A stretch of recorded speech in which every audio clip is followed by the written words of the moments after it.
very good at his job. Mr. Dither! I know. Mr. Dither!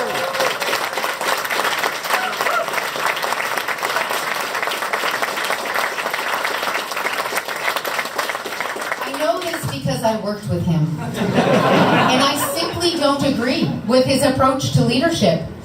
I believe leaders need to have vision and need to feel comfortable making bold decisions. And that's just not John.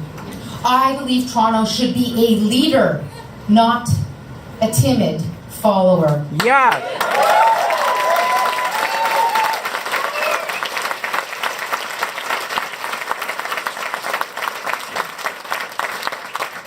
The mayoralty of Toronto is not a symbolic or a powerless position, as John Tory would like to have you believe. It is a leadership position. Yeah. And the mayor has the opportunity to lead council and lead the city administration to get exciting and critically important things done. Getting things done is what has been lacking for the last 4 years. And that's what has to change.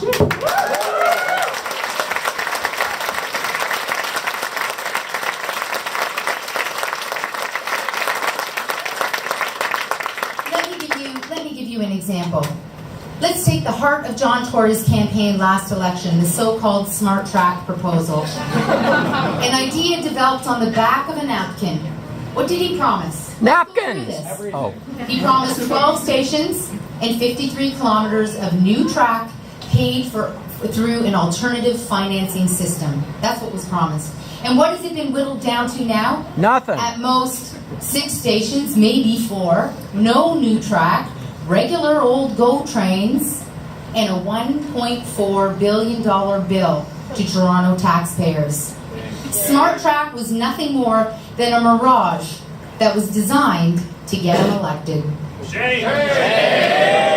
And it has caused Toronto to spin its wheels on transit for 4 more years. Mr. I don't want our Dithers. city to continue spinning its wheels on transit any longer because I don't think our city can afford it. No. Because the problems our city faces are real and profound, and more of the status quo is not going to solve them. It's time for bold ideas and real leadership.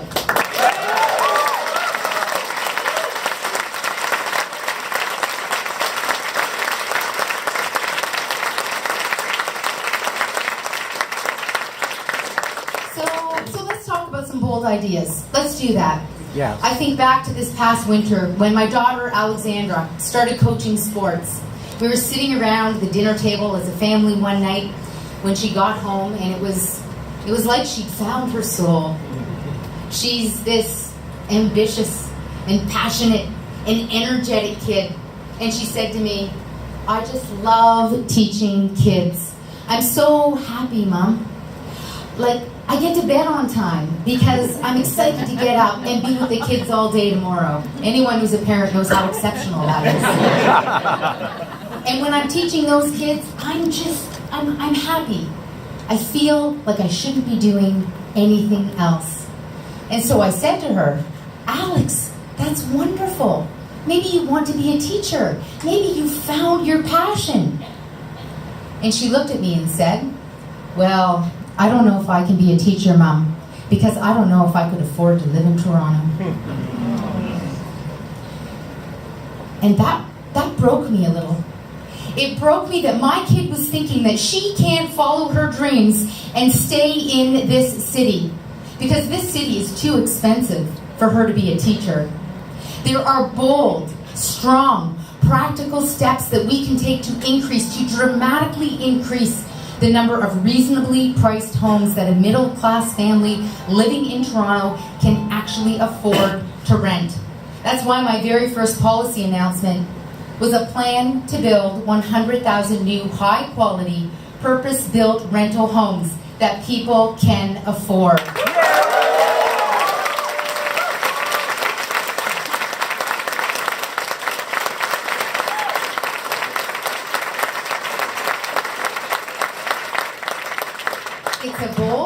It's a bold but a realistic solution. For example, The city can put the land it already owns to work and make agreements with city builders to get housing built.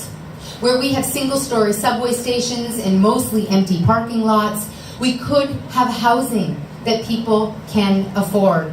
We already have the tools available to make this happen. What's missing is the leadership and the creativity in the mayor's office to come up with this kind of solution and drive it forward.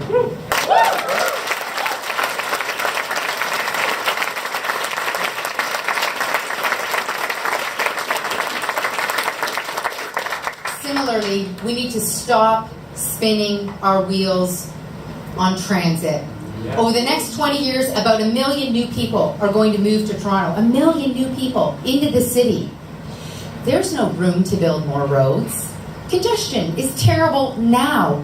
Imagine what your commute is going to be like if we try to cram 1 million people onto the DVP, onto the 401, onto the Steeles bus at rush hour every day. Imagine.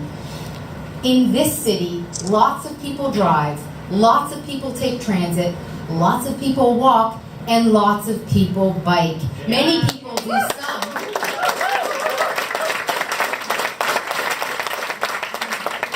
Many people do some or all of those things in just one day. And that's going to continue to be the case in this city moving forward. We need to focus on giving people more choice in how they get around the city.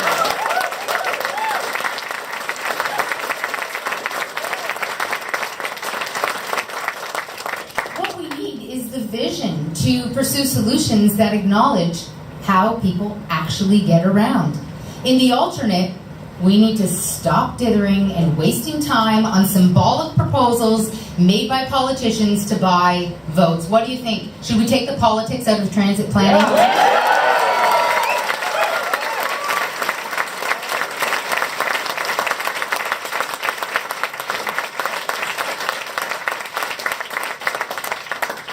If we want to build a city for everyone, we need to stop talking about one transit line in isolation from all the others. Yes. I think we should be talking about how everyone in this city needs access to excellent transit. Bravo! I think we should be talking about how we're building our city in an inclusive way instead of a divisive way. Yeah. And we need to get shovels in the ground on new projects now. Yeah.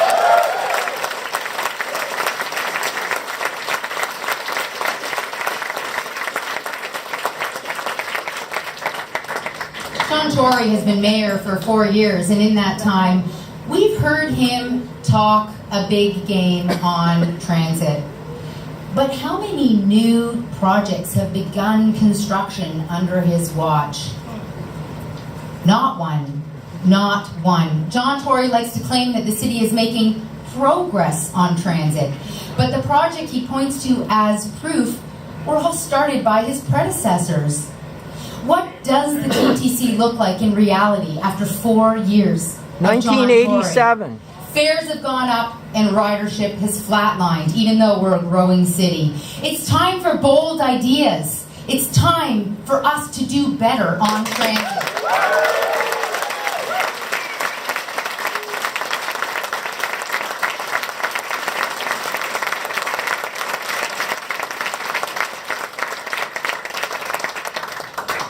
Third, this city needs to get with the times and tackle the problem of a changing climate.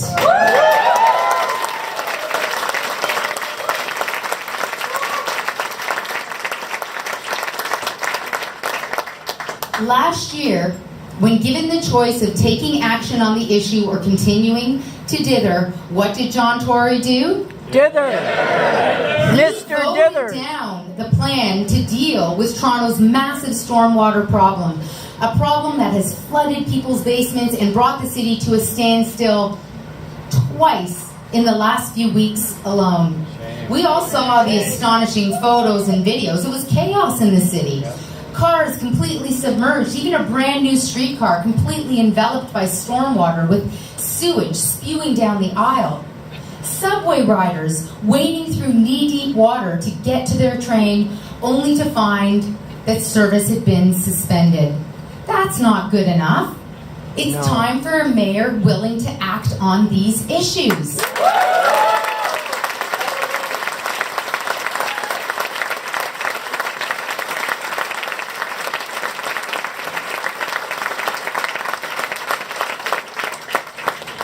And finally, our city needs to be safer.